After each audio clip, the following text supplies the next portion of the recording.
The Gospels destroy politics. Newsflash to Mr. Putin, who wants to use politics to protect his church.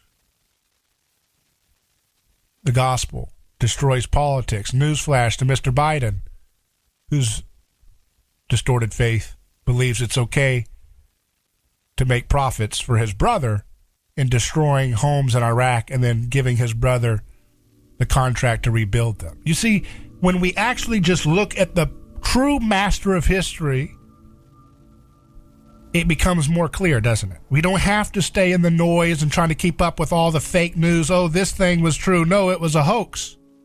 These people died. No, they are still alive. This has happened. This city's occupied. No, it's not. That team shot those civilians. No, the other team shot those civilians. You are falling into the lie of Satan. You're not listening to Jesus, who says stay out of the nonsense and stop it. You got enough people in America and enough people in Ukraine and enough people in Russia that between the three of these parties alone, there should be enough people who say that they're Christian, act like it, and we wouldn't be anywhere near this mess. But we also wouldn't be eating toxic seed oil sludge because we'd have enough common sense not to worship the state and ask them what we should put in our bodies.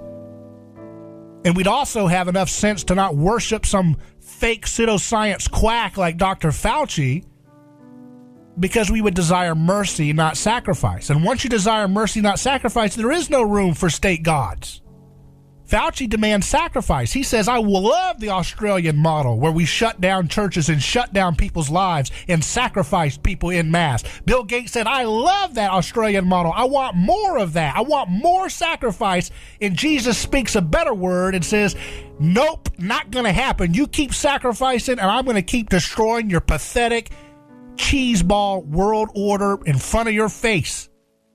Your idols will be crumbled under the weight of their own lies, and everything you desire in terms of imposition of power will fall apart, because the stone the builders rejected has become the cornerstone, and your ability to maintain power by creating scapegoat phenomena has been exposed. And the more we look at that, the more it loses its power. It loses its ability to bind people together.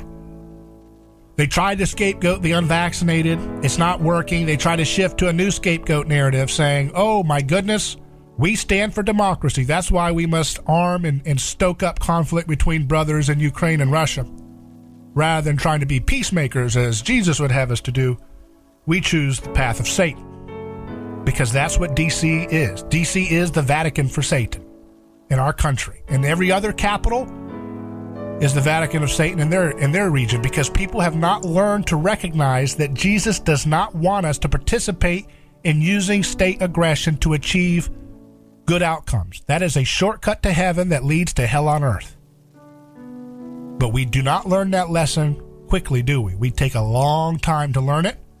And just when we're learning it in one space, like public health disasters, they switch the narrative, and all the people who are finally starting to have some wisdom about the folly of state power trying to micromanage your health for you, all of a sudden, it's like none of the last 2 years even happened.